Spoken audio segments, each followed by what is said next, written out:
Ahora les invito a que continuemos nuestro análisis. En este segundo módulo evaluaremos el comportamiento del compromiso de nuestro país en torno a tratados internacionales, a convenciones, a través de las cuales se le establece a México el compromiso para construir la normativa que permita a las mujeres espacios libres de violencia en todas sus manifestaciones, sobre todo en los espacios de participación política.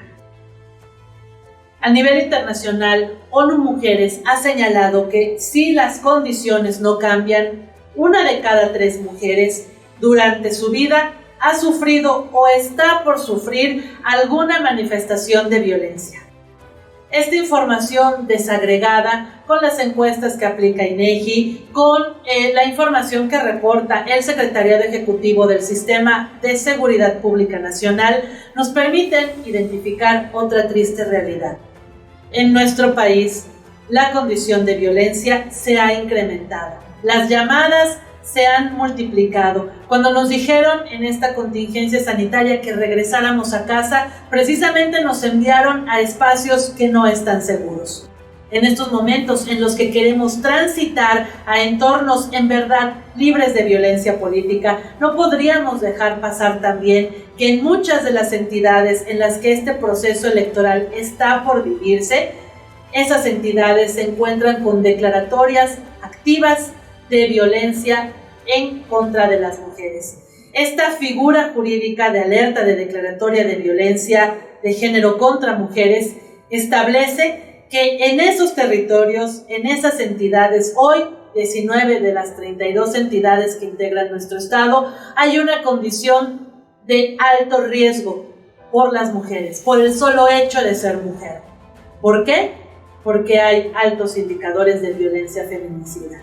Y así es, por ejemplo, el caso del estado de Puebla, un estado en el que efectivamente contamos con esta declaratoria de alerta de violencia en contra de las mujeres y el incremento a la violencia feminicida no se ha acabado. En estos momentos, con la información que tenemos de observatorios de la sociedad civil, se considera que en nuestro estado han ocurrido en todo lo que va de este 2020 86 casos de feminicidios. Esta información se puede contrastar contra la que publica el propio Secretariado de Seguridad Pública, así como la Fiscalía Estatal de Puebla. Y hay un contraste entre la información que tienen organizaciones de la sociedad civil y las instituciones. Por eso es fundamental que estos acuerdos, estos tratados internacionales, estas convenciones se materialicen en acciones claras y contundentes para asegurarnos a las mujeres espacios libres de violencia. Porque si la más terrible, la más delicada, la que menos tendríamos que normalizar, la que menos tendríamos que invisibilizar, que es la violencia feminicida, alcanza todos los entornos, entonces, ¿cómo podríamos garantizarles a las mujeres contiendas seguras, contiendas y procesos electorales libres de violencia política? En el proceso electoral de 2018, Puebla se quedó con un gran pendiente. El caso de la muerte violenta de Juani Maldonado, candidata en ese momento por el Partido Verde Ecologista. Esa muerte violenta no ha sido resuelta por las autoridades en Puebla. Esperamos que este proceso electoral en verdad arroje saldos blancos en materia de violencia política en razón de género en todas sus manifestaciones. A nivel internacional contamos con estos acuerdos internacionales, la Convención Americana sobre Derechos Humanos, la Convención Interamericana para Prevenir, Sancionar y Erradicar la Violencia contra la Mujer, llamada también Convención Belén do Pará, la Convención sobre la Eliminación de todas las formas de discriminación contra las mujeres en CEDAW y la Convención de los Derechos Civiles a favor de las mujeres, la Convención Interamericana sobre la concesión de los derechos políticos a la mujer así como la Declaración y Plataforma de Acción de Beijing, la Declaración sobre los Principios Fundamentales de Justicia para las Víctimas de Delitos y de Abusos de Poder, la Ley Modelo Interamericana sobre Violencia Política contra las Mujeres, el Pacto Internacional de Derechos Civiles y Políticos, el Convenio 100 relativo a la igualdad de remuneración entre la mano de obra masculina y femenina por un trabajo de igual valor.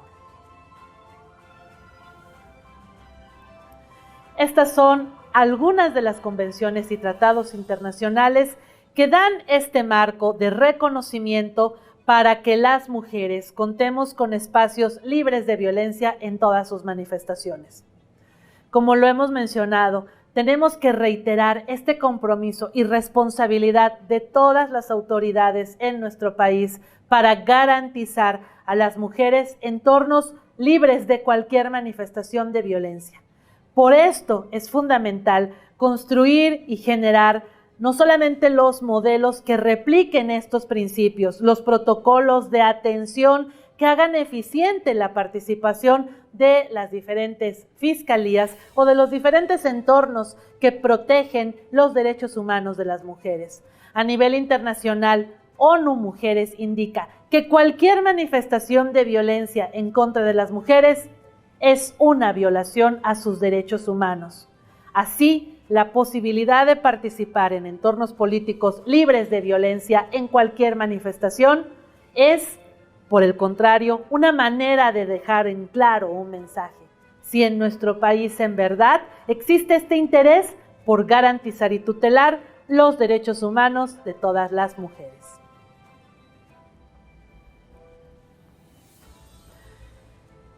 A nivel internacional, ¿qué es la violencia política en razón de género? ¿Cómo se puede representar?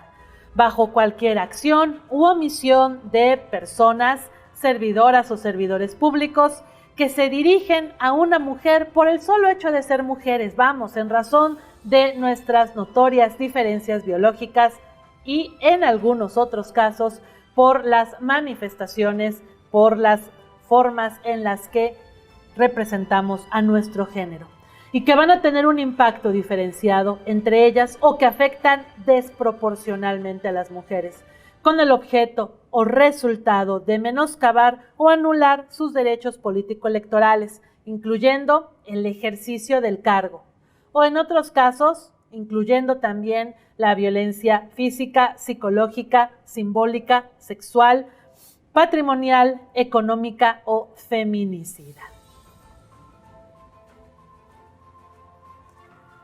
Iniciábamos este módulo platicando también de el caso que quedó pendiente de resolverse en el estado de Puebla en el pasado proceso electoral respecto de la muerte violenta de Juani Maldonado. En la comunicación de esa situación, de ese momento tan delicado que se vivió durante ese proceso electoral, la decisión de ese partido político en su momento fue invisibilizar la condición de riesgo en la que se podían encontrar los equipos, el acompañamiento y otras personas que estaban alrededor de la excandidata. Por eso es fundamental este mensaje que en Puebla y que en otras entidades federativas con declaratoria de alerta de violencia de género está vigente. El primer requisito, el primer rubro que establecen estas declaratorias es el mensaje de cero tolerancia a la violencia en contra de las mujeres. Y bueno, en cada uno de sus resolutivos y en la manera en la que se van desagregando el contenido de cada una de las declaratorias, se manifiestan cuáles son las acciones que en lo individual se tienen que construir a favor de estos espacios libres de violencia de género.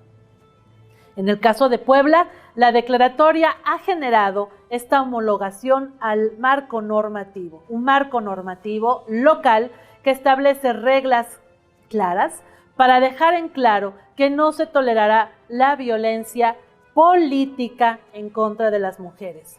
Dentro de esta claridad en materia electoral, el acuerdo del que conversábamos en el módulo anterior, emitido por el INE, anticipadamente el Estado de Puebla ya reconocía como parte de las reglas para los procesos electorales locales la responsabilidad por parte de los partidos políticos de incorporar no solamente estas cartas, estas manifestaciones de protesta, de decir verdad, de que sus candidatos no son violentadores, no son agresores en la vía política, sino también que pues se encuentran al corriente del cumplimiento, en su caso, de sus obligaciones a pues alguna pensión alimenticia a la que estuvieran sujetos bajo resolución firme. El único tema pendiente en la legislación del caso del Estado de Puebla es el que vincula pues la prohibición de candidaturas, de asignaciones de espacios políticos para aquellos agresores en materia sexual. Será muy importante que en cada una de los espacios de las contiendas locales se verifique que efectivamente exista la normatividad o, en su caso, los propios institutos electorales locales generen las reglas claras para obligar a los partidos políticos y, en su caso, sancionar a aquellos candidatos que, haciendo uso contrario a los lineamientos del INE y a esta demanda social que ha crecido para prohibirles el paso, se atrevan a querer participar. En materia internacional es también importante mencionar pues la regulación que se estipula a través de la Convención Americana sobre Derechos Humanos. Como lo comentábamos, esta Convención Americana, el Pacto de San José de Costa Rica, así también conocido, de 1969, es una de las herramientas fundamentales para la defensa no solo de los derechos humanos, sino del trato digno que todas las personas requieren. Esta Convención Americana sobre Derechos Humanos, al igual que otros tratados internacionales y a su vez convenciones regionales, establecen principios amplios de no discriminación y trato siempre igualitario ante la ley. La Convención Interamericana para prevenir, sancionar y erradicar la violencia contra las mujeres merece una mención aparte. Esta convención es también conocida como la Convención de Belém do Pará. Y como podemos observar, pues surgió en 1994. Es decir, si ponemos esta línea del tiempo y observamos que apenas para los años 40 México estaba reconociendo la posibilidad de que las mexicanas tuviéramos reconocido nuestro derecho para votar y ser votadas, en un entorno completamente adverso, en un entorno en el que ni siquiera existían estos dos tratados internacionales para reconocer un trato digno, para reconocer un trato igualitario y para prohibir en lo específico cualquier acto de violencia. Imaginemos entonces estas notorias brechas, estas notorias también distorsiones en las que los avances jurídicos, en las que los acuerdos internacionales distan mucho todavía de la realidad. El artículo 5 de esta convención menciona de manera expresa que toda mujer podrá ejercer libre y plenamente sus derechos civiles, políticos, económicos, sociales y culturales, y que contará con la total protección de esos derechos consagrados en los propios instrumentos regionales y en otros convenios o tratados internacionales en materia de derechos humanos. Establece también la responsabilidad de que los Estados partes reconozcan que la violencia contra la mujer impide y anula el ejercicio de esos derechos.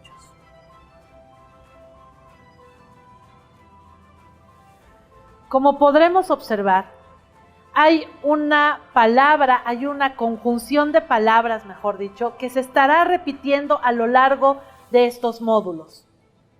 La violencia, en cualquier manifestación de sus formas, es una violación a los derechos humanos de las mujeres. Entonces, esta conjunción de palabras claves es derechos humanos. Los derechos humanos en nuestro país están reconocidos plenamente desde junio de 2011 con una gran reforma que se da a varios artículos de nuestra Constitución, en lo específico al primero. Y este primer artículo de la Constitución Política establece que todas las personas tendremos reconocidos los derechos humanos que establece la propia Constitución y todos los tratados internacionales. Es esta reforma constitucional la que se considera elemental para avanzar de manera clara y consciente en esta incorporación al trato digno de las mujeres en todos los espacios. Toda vez que la dignidad es precisamente la otra palabra que hace match con la protección de derechos humanos. ¿Qué es lo que nos queda como gran reto? Los derechos humanos están reconocidos efectivamente en la Constitución y en los tratados internacionales. Pero ¿cuál es la herramienta para poder apropiarnos de esos derechos humanos? La propia Constitución reconoce la participación de las comisiones, la Comisión Nacional y las comisiones locales para la defensa de los derechos humanos. Sabemos perfectamente que las comisiones lo único que nos permiten es presentar quejas, hacerles de conocimiento y ellas a su vez emitir recomendaciones. Recomendaciones que han sentado precedentes para ir avanzando en las reformas estructurales que tenemos en nuestro país. Recomendaciones que también son importantísimas hacer y vincular a los propios partidos políticos. Recomendaciones que no alcanzan el ámbito que sí, un juicio de amparo, como herramienta final que establece que el Poder Judicial de la Federación protege la totalidad de los derechos humanos de aquellas personas que obtienen una sentencia porque acreditan ante este Poder Judicial la violación por actos u omisiones de autoridades que trasciende a sus derechos humanos. Hay mucho que aún tenemos que seguir evaluando en ir contrastando principios y alcances de tratados internacionales versus la manera en la que se implementan de manera clara y concreta con acciones en nuestra legislación. Otra convención importante a resaltar es la Convención sobre la Eliminación de todas las formas de discriminación contra la mujer. Esta convención de 1979 establece o tiene por objetivo el fomento de la participación de las mujeres en todos los espacios públicos. En el artículo 7º establece que los Estados partes tomarán todas las medidas apropiadas para eliminar la discriminación contra la mujer en la vida pública del país y particularmente garantizando en igualdad de condiciones con los hombres el derecho a votar en todas las elecciones y referendos públicos y a ser elegibles para todos los organismos cuyos miembros sean objeto de elecciones públicas, a participar en organizaciones y asociaciones no gubernamentales que se ocupen de la vida pública del país. Esta convención internacional arroja entonces esta obligación de prohibir cualquier manifestación de discriminación que limite la participación política, la participación en espacios públicos o sociales de las mujeres. Adicionalmente a los mecanismos que existen en materia de la defensa de nuestros derechos político-electorales, reconocemos también que en nuestro país hay un gran acompañamiento por parte de CONAPRED.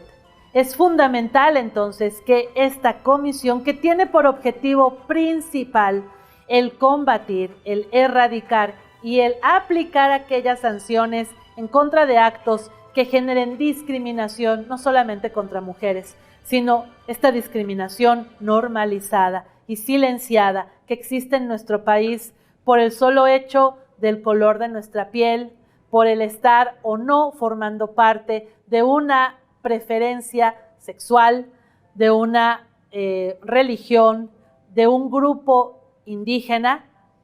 A esta comisión le queda esa gran labor de conocer de estos temas y de aplicar las sanciones.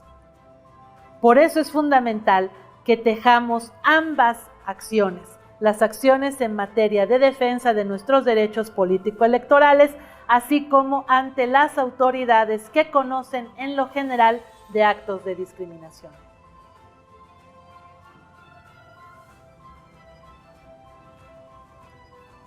Esta convención sobre la eliminación de todas las formas de discriminación contra las mujeres es un instrumento vinculante, universalmente reconocido, que no solamente lucha contra la discriminación de las mujeres, sino que también protege los derechos de las niñas para preservar su dignidad y bienestar. Asimismo, alienta a todas las políticas públicas que puedan ofrecer oportunidades de igualdad para este desarrollo de niñas y mujeres integral. Si bien es importante resaltar el papel de las mujeres en la participación política de nuestro país, es también muy importante dejar en claro que es precisamente a este tipo de tratados internacionales, que es precisamente a estas convenciones por las que México tiene que seguir defendiendo ciertos principios y criterios normativos. Uno de ellos es precisamente el tipo penal de feminicidio. Sabemos que este tipo penal ha causado mucha controversia en el entorno social. Yo he escuchado en muchas ocasiones en debates jurídicos a grandes colegas a quienes admiro y respeto mucho decir: ¿para qué se requiere un tipo penal que reconozca el odio, el privar de la dignidad aún al cuerpo asesinado de una mujer, de eso último que le queda, esa última dignidad en la forma en la que es colocado el cuerpo de las mujeres víctimas de feminicidio? Esas críticas y esos debates en los que se menciona que por números pues hay más hombres que mueren cada año. Es más, que así como hay feminicidio, ¿es que no tendría que haber homicidios? Aquí la invitación sería a conocer precisamente no solo el resultado de esta convención internacional, no solamente este análisis dogmático a los criterios que fueron interpretados a nivel internacional para robustecer este tipo penal. También reconocer que a nivel social nos hace falta mucho para igualar el trato digno al momento de que las mujeres asisten a una fiscalía a presentar sus denuncias, en las que en muchas ocasiones son revictimadas, en las que en muchas ocasiones los protocolos que ya existen no son aplicados y toda la legislación sigue pendiente de aplicarse. Esa tarea y esa responsabilidad podrá fomentarse y podrá cambiarse precisamente a esta mirada que les hemos dicho que necesitamos, a esta mirada con las gafas violeta, siempre y cuando ustedes, nosotras, las autoridades y todas las personas que integramos esta sociedad nos involucremos en estos compromisos internacionales. No son compromisos solamente para el Estado, para su administración, no son compromisos solo para las autoridades, son compromisos sociales que nos llaman a replantearnos cuáles han sido estos actos que tradicionalmente hemos silenciado y normalizado. Esta comisión, esta convención internacional nos obliga también a pensar cuál es el papel que hemos tenido como país y como sociedad para recuperar la seguridad de nuestras niñas. A nivel internacional, ONU Mujeres considera que está prohibida cualquier posibilidad, cualquier derecho, cualquier sistema jurídico que normalice el matrimonio infantil.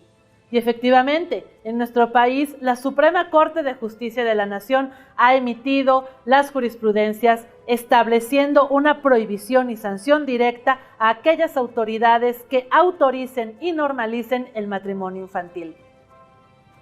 Legislación todavía está pendiente por adecuarse en diferentes entidades federativas. Participación política de presidentes y presidentas que no normalicen esta práctica consuetudinaria de las uniones infantiles en nuestro país son también tarea pendiente.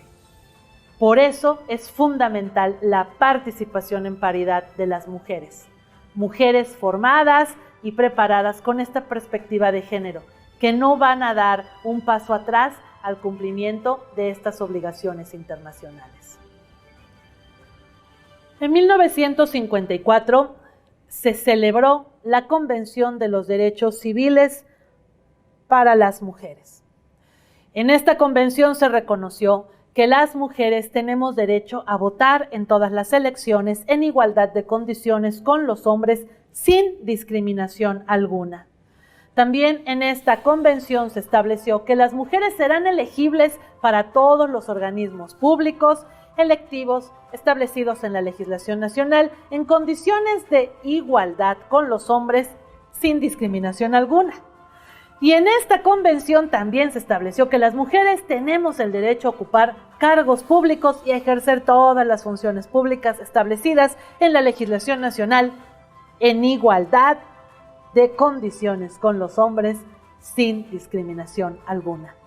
Como podemos observar, este concepto de discriminación y su prohibición ha estado presente desde hace ya varios años. Aún nos faltan acciones para transitar a la igualdad sustantiva libre de discriminación en nuestro país.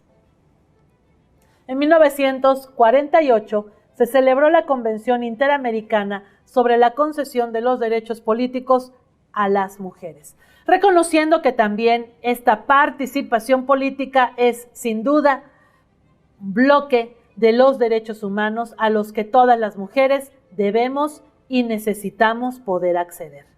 En el marco de la 9ª Conferencia Internacional Americana realizada en la ciudad de Bogotá, se reorganizó, consolidó y fortaleció el Sistema Interamericano de Derechos Humanos. Recordemos que si bien los derechos humanos tienen estos principios de universalidad y que debieran estar igualmente reconocidos en toda la orbe, es gracias a los esfuerzos en cada una de las secciones, en cada uno de los espacios territoriales conforme hemos ido avanzando y se han ido creando otros sistemas o estos sistemas en torno a la protección de los derechos humanos. El Pacto Internacional de Derechos Civiles y Políticos establece en el artículo 25 que todos los ciudadanos gozarán sin ninguna de las distinciones mencionadas en los artículos anteriores la posibilidad de ejercer sus derechos. Y entre estos derechos está el propio a, en condiciones de igualdad, acceder a las funciones públicas de su país. Entonces, si esta normativa establece la posibilidad de participar en igualdad, ¿por qué ha sido necesario resaltar que está prohibido impedir el registro de las mujeres a una candidatura? ¿Por qué ha sido necesario robustecer la legislación local, robustecer las políticas públicas para dejar en claro que las mujeres tenemos la posibilidad de participar en igualdad de condiciones con los candidatos hombres? A su vez, establece el derecho a la vida, a la tutela de la vida inherente a cualquier persona humana.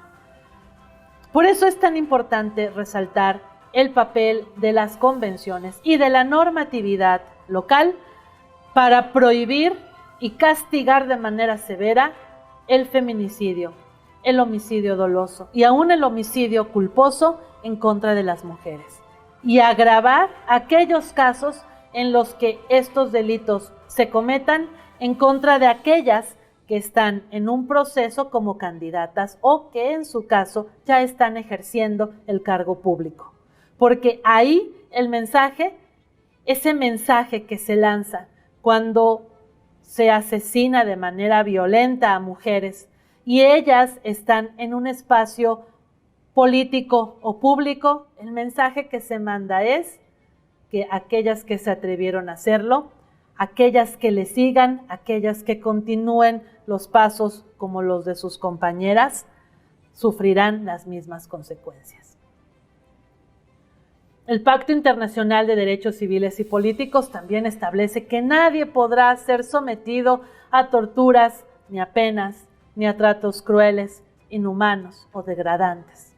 Establece también que nadie podrá ser sometido a servidumbres y que toda apología del odio nacional, racial o religioso que constituya esta acción de discriminación o de hostilidad o de mayor ola de violencia será prohibido por la ley.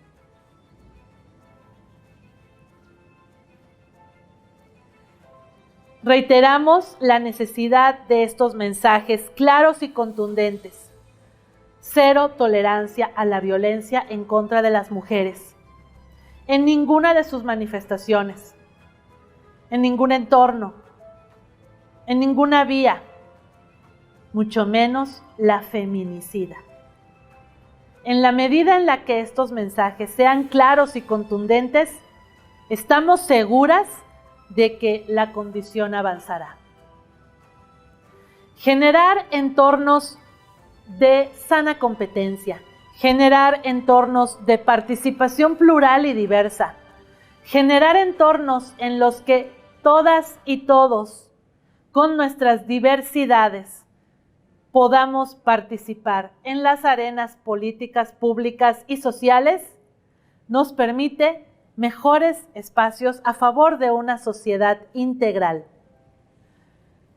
Recientemente, en 1995, se emitió esta declaración con una plataforma de acciones claras a razón de el cumplimiento de las obligaciones de Beijing. Este es uno de los programas que a nivel internacional se consideran más ambiciosos en materia de los derechos de las mujeres y las niñas en todo el mundo.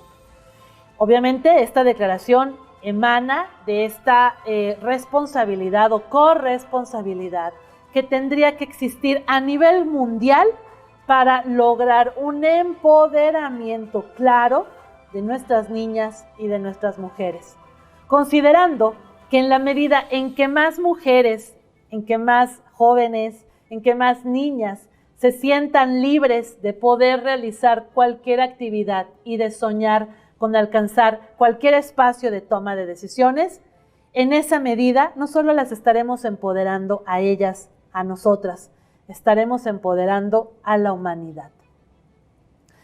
Esta declaración supone también un ejercicio, una mesa en la que dejaron claras cuáles deben ser estas rutas para trazar este alcance a los derechos humanos fundamentales en condiciones de igualdad de género, incluidas en la Agenda 2030 de Desarrollo Sostenible.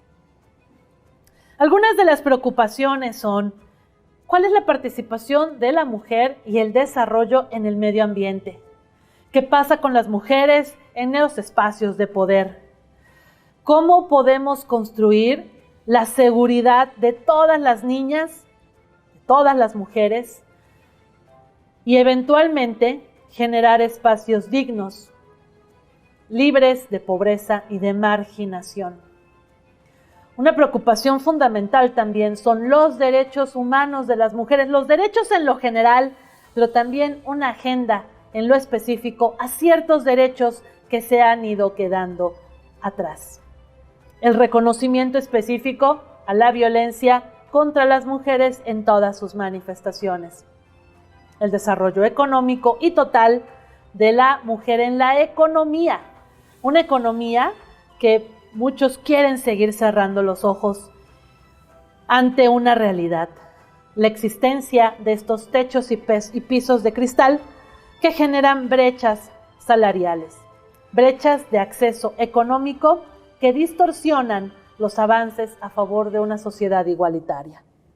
Es preocupante también la construcción de la educación y la propia capacitación de las mujeres, los mecanismos institucionales para el adelanto de la mujer, que no son otra cosa más que las secretarías o las instituciones, los mecanismos que en cada país sean diseñados para tener la responsabilidad de encarar las agendas públicas a favor de las mujeres. La mujer y la salud sexual reproductiva, la mujer y los medios de comunicación, la mujer y los conflictos armados.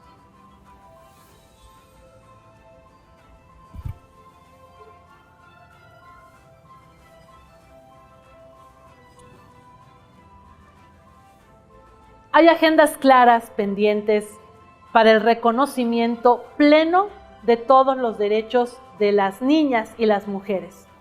Y una de estas agendas pendientes es el derecho de las mujeres a decidir de manera libre sobre nuestros cuerpos. Sabemos que han existido esfuerzos para consolidar reformas claras y contundentes para descriminalizar a las mujeres que deciden, que optan por un aborto.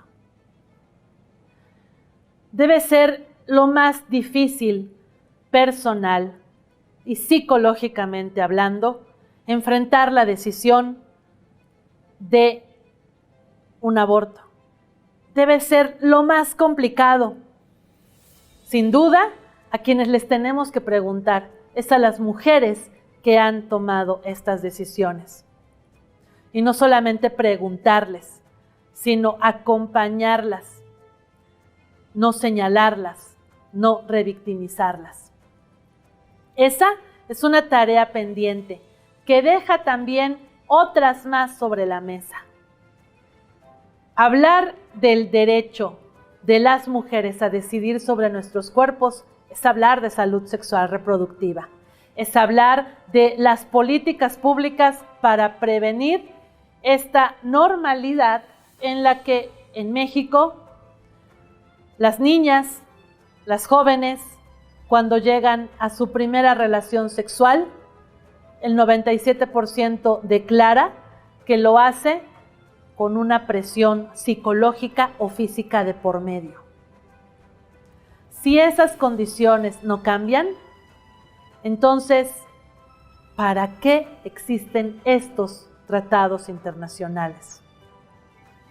Existen precisamente para darle voz a todos estos casos y para generar espacios justos, espacios donde se repare este daño equiparado que reconoce actualmente nuestra legislación vigente. Daño equiparado que, por ejemplo, en el caso del estado de Veracruz, forma parte de su declaratoria de violencia de género contra mujeres. Veracruz, con 11 municipios feminicidas y la totalidad de municipios, agravio comparado por la alta condición en las que las mujeres optan por interrumpir los embarazos y posteriormente son criminalizadas.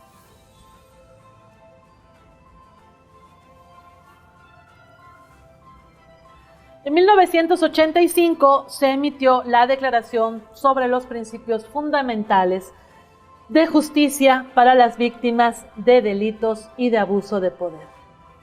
Así como platicábamos en el módulo anterior, que contamos en nuestro país con una Ley General de Víctimas que deja en claro las diferentes formas por las que la ley reconoce el ser víctima de actos que atentan contra nuestra vida, nuestra seguridad, nuestro patrimonio y la de nuestras personas cercanas. Esta convención internacional reconoce también que son víctimas de delitos las personas que en lo individual o colectivamente hayan sufrido daños, inclusive lesiones físicas o mentales, sufrimiento emocional, pérdida financiera o menoscabo sustancial de los derechos fundamentales como consecuencia de las acciones u omisiones que violen la legislación penal vigente en todos los Estados miembros. Y claro, México es miembro, es firmante, se adhirió a esta declaración. Por lo tanto, en nuestro país está más que prohibido el abuso del poder. Esta declaración, además, obliga a construir escenarios de acceso a la justicia y trato justo, al resarcimiento, a la indemnización y a la asistencia.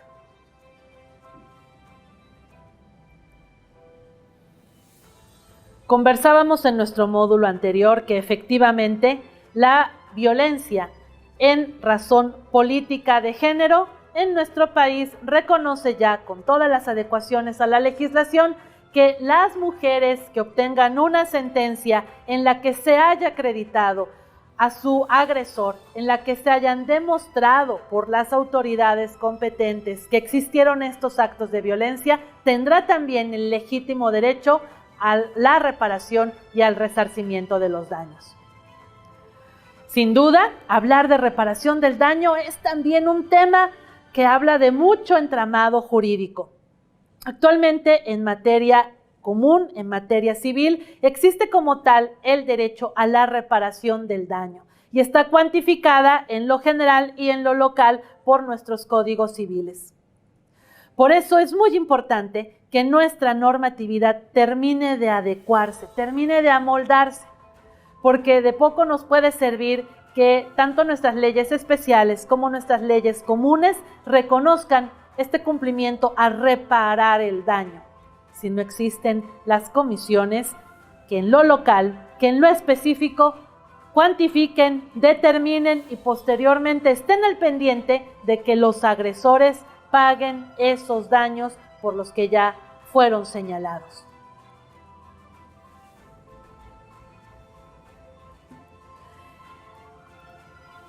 A nivel local, en toda América Latina, la Organización de los Estados Americanos ha pugnado por generar estrategias, políticas públicas y legislación en cada uno de los países con base en esta ley modelo interamericana sobre violencia política contra las mujeres. El objetivo es avanzar, es consolidar en todo nuestro territorio que las mujeres tengamos las mejores condiciones para garantizar nuestra participación libre de violencia política. Lo primero que hace esta ley modelo es que incorpora el concepto de violencia contra las mujeres, abarcando tanto la violencia perpetrada en las familias, la violencia normalizada en la comunidad, la violencia sistematizada en nuestro entorno social, así como las violencias que se pueden desarrollar por agentes del Estado o, en su caso, por propios agentes políticos partidistas. Esta ley modelo también consagra el derecho de las mujeres al reconocimiento, al goce, al ejercicio y a la protección de todos los derechos humanos y de todas las libertades consagradas en cualquier instrumento, en cualquier tratado internacional sobre derechos humanos, que comprende, entre otros, el derecho a tener nuestra igualdad de acceso a las funciones públicas del país, a participar en nuestros asuntos públicos, a tomar decisiones y, obviamente, nuestro legítimo derecho a la libertad de asociación. Resaltando también que la violencia contra las mujeres impide y, en su caso, puede llegar a anular el ejercicio no solo de aquella que sufre la violencia, no solo de aquella que es asesinada ante la impunidad y la corrupción de las autoridades, sino que ese asesinato y ese silencio que se le obliga a alguna mujer afecta los derechos de todas las demás mujeres. Esta ley modelo interamericana también incorpora los principios y los criterios que ya CEDAW en lo particular ha referido en materia de derechos políticos a favor de las mujeres. En 1966 se celebra el Pacto Internacional de Derechos Civiles y Políticos y en este pacto se reconoce el derecho a la vida Otra vez lo vemos marcado en un tratado internacional.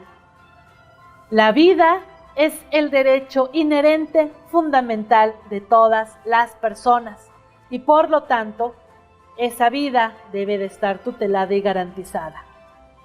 Y reconoce también la prohibición a cualquier sometimiento o servidumbre, a cualquier tortura, a cualquier trato cruento, inhumano o degradante. Y obliga a los países a tomar acciones claras y contundentes para evitar las apologías del odio, las apologías a los delitos. Para llegar también a un reconocimiento en el convenio relativo a la igualdad de remuneración entre la mano de obra masculina y femenina por un trabajo de igual valor. Estas brechas que a nivel internacional, ONU considera que de manera global las mujeres, por el solo hecho de ser mujer, teniendo no solo la igualdad en el conocimiento, en la formación profesional, académica o social o política que un hombre, sino en algunos casos mayor formación o mayores liderazgos, esa mujer ni siquiera gana lo mismo que un hombre. A nivel internacional, ONU Mujeres indica que las brechas de desigualdades laborales ascienden a un 20%. Es decir, ese peso que gana el hombre, la mujer solamente alcanza 80 centavos. Y contra eso tiene que seguir luchando con otro tipo, algunas otras violencias que se sumen y que limiten esa igualdad elemental que tendría que ser en materia laboral. Por lo tanto, este convenio obliga a que los estados que lo ratifiquen promuevan dentro de sus propias leyes, reconociendo obviamente su soberanía y reconociendo las propias estructuras legislativas que cuenten la igualdad en los salarios, así como a garantizar bajo el principio de igualdad de remuneración que hombres y mujeres estarán ganando lo mismo por su mismo desempeño, a establecer reglas claras también en los contratos colectivos o en las organizaciones que fijen los salarios y a generar acuerdos y tareas que permitan avanzar en este reconocimiento para abatir las brechas laborales, las brechas salariales. México obviamente es firmante de este convenio. Y así como existe la brecha salarial y laboral, estas limitantes que ya no están establecidas en la ley, pero que en la práctica siguen siendo convenciones normalizadas, hay un símil dentro de este sistema político patriarcal que sigue tolerando que las mujeres no tengan el mismo trato en el entorno de su manifestación partidista. Este convenio también establece que la remuneración debe partir y comprender lo mismo respecto del hombre que de las mujeres. Y aquí llama mucho la atención que precisamente gracias a el esfuerzo y gracias a la información que se obtiene a través de las plataformas de transparencia y de rendición de cuentas, aún en los entornos públicos gubernamentales, en los que es una responsabilidad de todos los niveles de gobierno, de todas las partes que integran nuestro Estado nacional, esta plataforma arroje una brecha laboral del 17% de las mujeres respecto de los hombres, en las que adicionalmente se ha podido identificar que el principio de paridad de participación en todos los espacios públicos todavía está en la parte legal, en la parte escrita, pero no se ha vuelto una realidad sustantiva. Ante esto, ¿qué nos falta? ¿Qué ha dicho nuestro país? Nuestro país ha reconocido que le quedan pendientes compromisos internacionales, que debe todavía trabajar a favor de esta igualdad y de la no discriminación contra las mujeres.